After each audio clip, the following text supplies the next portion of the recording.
మాత్రమే ప్రార్థన మాత్రమే మనలను దేవుని దగ్గరికి చేరుస్తుంది. ఇంకొంచెం ఉపవాసం ఉండి ప్రార్థన చేయగలిగితే మనకు ఉన్నటువంటి కష్టం పోతుంది, బలహీనత పోద్ది, వేదన పోద్ది, అనారోగ్యం పోద్ది, ఆర్థికమైనటువంటి సమస్యలు తీరిపోతాయి. ఎప్పుడు అంటే ఉపవాసం ఉండి ప్రార్థన చేస్తారు. బైబిల్ గ్రంథంలో చాలామంది ఉపవాసం చేశారు, చాలామంది ఉపవాసము చేశారు. వీళ్ళందరి ఉపవాసంలో నాకు చాలా చాలా చాలా నచ్చిన ఉపవాసం చేసిన వ్యక్తి ఎవరో తెలుసా? చాలా నచ్చిన ఒక వ్యక్తి ఎవరో తెలుసా? యేసుప్రభు. ఆయన ఈ మధ్యకాలంలో యేసుప్రభు వారు చేసినటువంటి ఉపవాసం గురించి నేను ఆలోచించాను.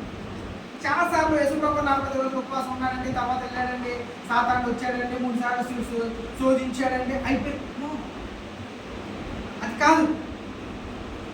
ఈరోజు నేను మీకు అదే జ్ఞాపకం చేయాలని నేను ఆశపడతా ఉన్నాను. మత్తయి సువార్త 4వ అధ్యాయానికి మనం వస్తే, దానికి ముందు 3వ అధ్యాయంలో ఆయన బాప్తిసం తీసేసుకుంటాడు. మత్తయి సువార్తలో 4వ అధ్యాయం దగ్గరకు వచ్చేటప్పటికి 2వ వచనం చూస్తే, యేసు అపవాది చేత శోధించబడుటకు ఆత్మ వలన అరణ్యమునకు కొనిపోబడెను. 2వ వచనం, 40 దినములు 40 రాత్రులు ఉపవాసం ఉన్నాడు, ఆ తర్వాత ఆయనకు ఆకలి వేసింది. ఎన్ని రోజులు ఉపవాసం ఉన్నాడు ఆయన? 40 దినాలు, ఫుల్ డేస్, రాత్రులు పగలు. ఆయన చేసిన ఒకే ఒక్క పని ఏంటో తెలుసా? 40 రోజుల్లో ప్రార్థన. తండ్రికి సమీపంగా రావడం.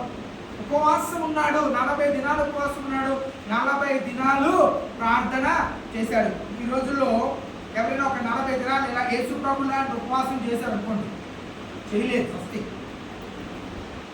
చాలా తక్కువ మంది ప్రభువు లాంటి ఉపవాసం చేసిన వారు ఉన్నారు. యేసు ప్రభు లాంటి ఉపవాసం చేయగలిగిన వారు ఎవరూ లేరు. 40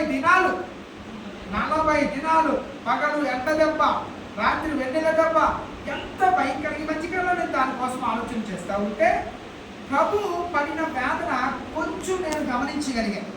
ఎలా అంటే, ఈ మధ్యకాలంలో నేను కూడా